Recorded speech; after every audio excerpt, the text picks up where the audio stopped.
It gives me great pleasure this afternoon to join all of our alumni and share a thought with you on the parsha that we just read, Parshat Pahalotcha.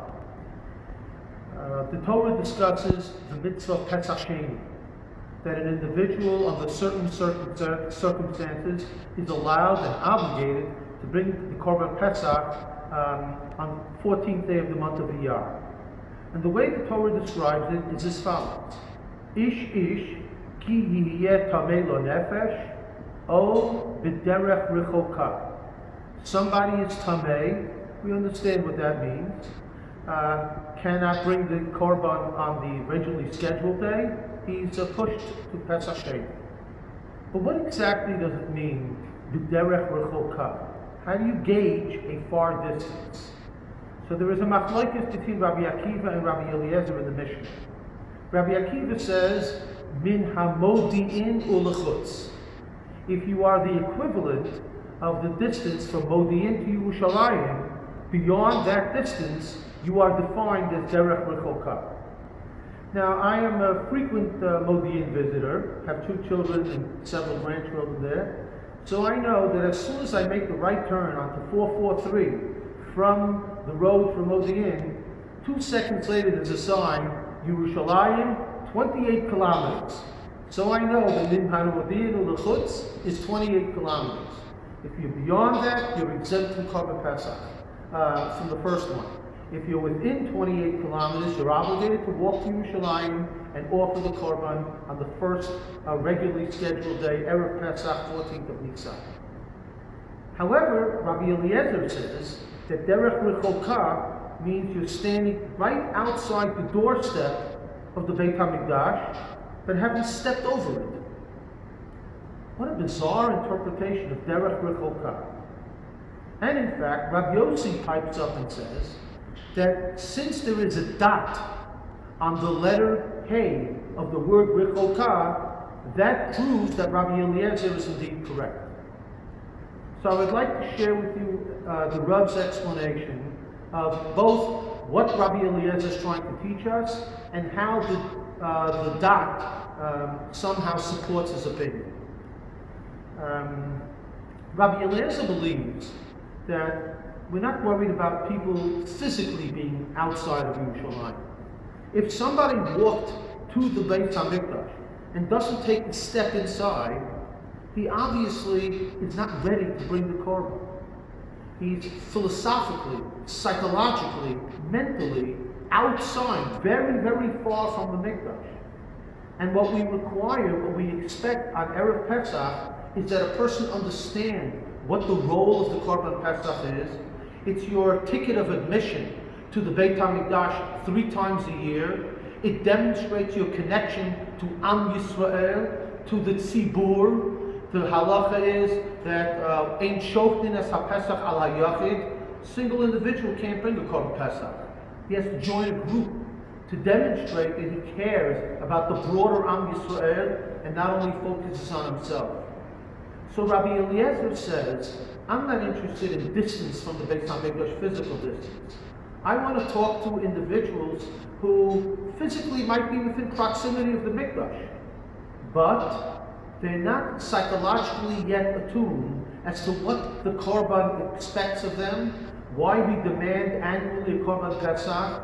They still have to think about it, and as a result, Rabbi Eliezer says we're going to give them an opportunity to think about it for another month, and then expect them in the Beit HaMikdash on the 14th of Iyar. Because sometimes a mental awareness is just as important as your physical presence. And that's what's running through Rabbi Eliezer's mind. How does the dot on the letter Hey support his opinion? So that you have to examine what dots refer to in the Chumash whenever there are dots occasionally used on various letters. A dot is to indicate that what you said is not exactly what you meant. Don't forget, at that time, erasing was very, very difficult. Writing was in stone, so if you made a mistake, you have to spend 2-3 days trying to erase, to scrape it out. It's going to take you forever.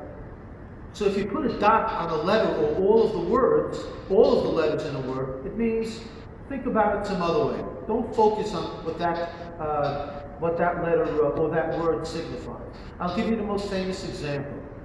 It says that when Yaakov met Esav, it says Vayechabkehu, Vayishakehu. He embraced him and he kissed him. If you look at Rashi, Rashi says that he didn't kiss him, he bit him. How did Rashi get to bite him from the word nishika? Well, every letter of the word Vayishakehu has a dot on it. So Rashi knew not to understand as nishika, but nishika, a bite. Because there are dots on the letters of the word Vayishakehu. So it showed Rashi, you can't translate it regularly. Here, there is a dot only on the letter Hey. Rabbi Akiva ignores the dots. So what is the word Rechoka, an adjective modifying? Derech. How far of a route do you have to be from Yerushalayim in order to bring your korban, Pesach Sheni? And he defines it as Rechoka, beyond Modi'in. But Rabbi Eliezer, said Rabbi Yossi, thinks the dots are significant. So if there's only a dot on the letter Hey, that letter should be ignored. So now how does the word read? Rachok, not Rechoka. And the word derech, being nikeva, cannot be modified by the word rachok. What is in this pasuk being modified by rachok? Ish. Ish. Ki hiyeh tamei nefesh. Oh, b'derech rachok. His mind is somewhere else. His mind is, he's standing right in front of the Beis HaMikdash, but he doesn't understand why he should enter. He hasn't yet adjusted to what the expectations of a korban are. And therefore he's bewildered, perplexed, puzzled, stands outside the Mikdash, and he can't put that last foot over the entry into the Mikdash. And as such, we understand that there are two types of being well-being. There's well-being in a physical mode, in which you can walk from Modi'in to Yerushalayim within a given day. And some people are spiritually distant, mentally unaware of what is expected of them, and the Torah takes their plight into consideration as well, and says, Ish ki hiyeh tamei nefesh, o b'derech rachok.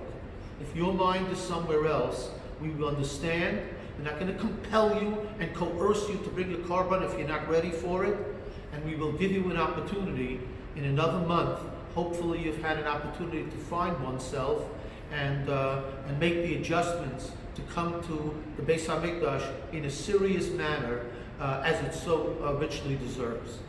And we all face these types of problems every day of our life, and we have to understand to accommodate both those who have physical needs as well as those who have spiritual and mental needs, to give them our support.